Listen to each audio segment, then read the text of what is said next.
Hey YouTube, Robbie coming to you guys here with a deck profile. I know it's been a little while. Last one I did was a more meta deck, or not meta deck, but so I'm going to do a little more of a meta deck. This is my Drytron list for current format right now, and probably not a whole lot's going to change post BODE.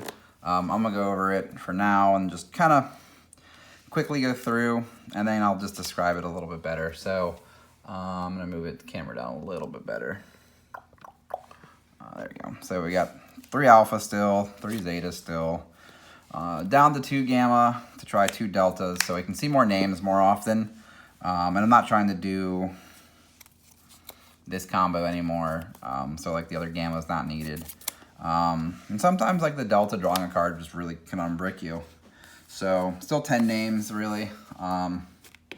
Personally, I'm like a big fan of just like this deck in general. Its play style. And it's got like a lot of just like really cool lines of play. So I don't know. The one ultimateness still, I'm still like way bigger of a fan of this card than I am the whole package of perfection and all the preps. 3 Cyber Angels now. I added this back in just because a lot of the time I was getting burnt out of ritual monsters and fairies, and you know, I kind of wanted just another like solid ritual monster. And this card is just really good. And then I'm still playing the one big dude. I see moving forward, like just having that big attack and like summoning monsters that aren't from the extra deck versus Flunderies are just going to be really important. So yeah, moving forward, I think just having that's still going to be important.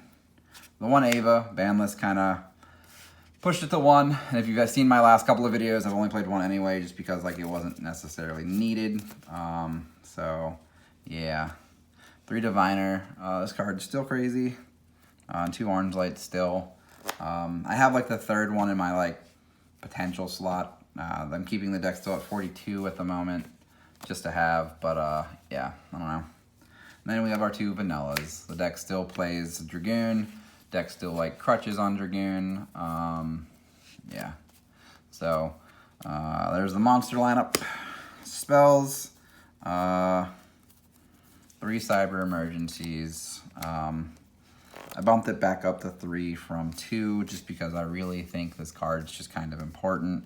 And I just realized I've been doing the deck list the wrong way. My bad, guys. But yeah, this card's just, I don't know.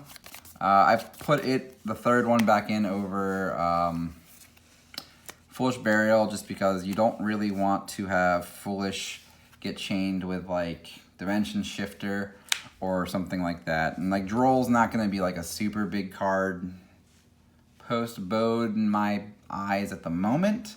So like this will just resolve just fine. So yeah. Then we have Called By. Still just like a solid card.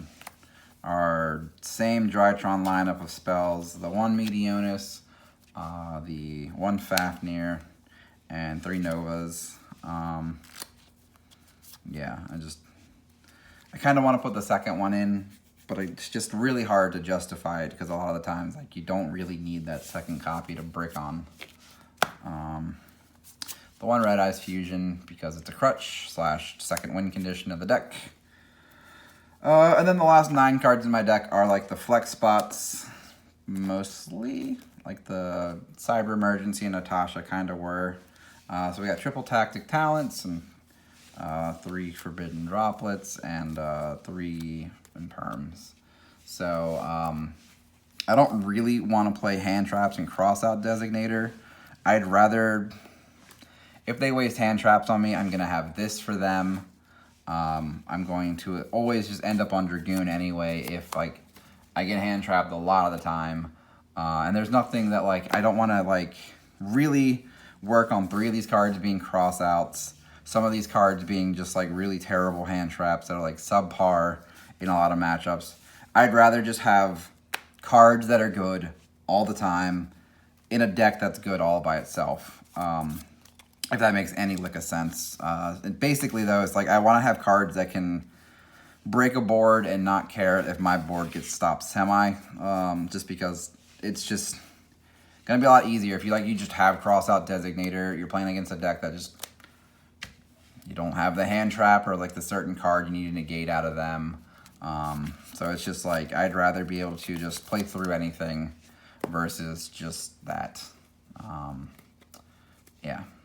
That being said, that makes a little bit of sense in my mind, but maybe not to yours. I'd rather, yeah, break boards versus play against, like, negate boards. I don't know. R2 Fusion still, nothing changes there. The 1 Herald, nothing's changed there. I put back the second BODE because it's just so important to grind with it. Downward's back because of the second. Beatrice is still here. I'm not sure how, like, great this card still is, but, like, it's fine. Then the 1 Zeus. I might put the other Link or rank 1 in just to make Zeus a little better, but I'm not sure yet. Haven't needed the idea of it yet in testing. Link Karibo, Anaconda, IP, Unicorn, access code. These are like your more or less staple 5. The only thing that sucks is access code, and these are all dark. So it's kind of like you're only going to get 1 pop off of him most of the time anyway. Still have the 1 Appaloosa. Don't make her as often anymore just because a lot of the time she's just not great, but I might cut her for something else.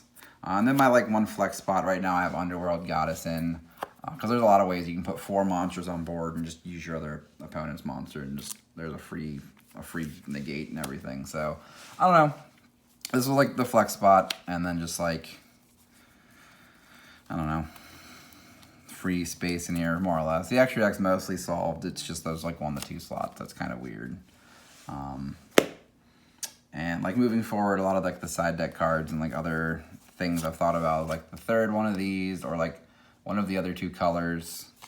I've had Volcanic Queen in here for a while, just because like you can't use Kaijus, or Lava Golem's not great versus just like Dragoon by itself. So like you give them this, you can like tactics take it and make Beatrice with it. So it's cool. It's not necessarily the greatest thing, but like it's cool. Twin order this and this. All important cards still moving forward. That's just other stuff. These versus Sword Soul is going to be important, and these versus Flunderies is going to be important moving forward. And I think Token Collectors might take the spot of like the Volcanic Queens if I was building a real side deck, and like this one thing wouldn't count. So like that would be like my 15 for now. It's just kind of really like me working on it more. And then like other cards like I've been thinking about is just like Rock and Phantasme, just like depending on the other decks that are just out there. It's like really, these are your other slots that are like fully capable and like potential. So yeah, I don't know. Just kind of been thinking about it. I don't know. I kind of like liked this package, and it made me not need to like need other cards because it was just so free to make and so strong and like just fine. But like I think the deck just needs grinding and less gimmick moving forward, and that's like kind of what I switched it to. So I hope you guys enjoy this. And I'm going to slowly work on my Edison train, but I've just been doing a lot of stuff for locals again. Later, guys.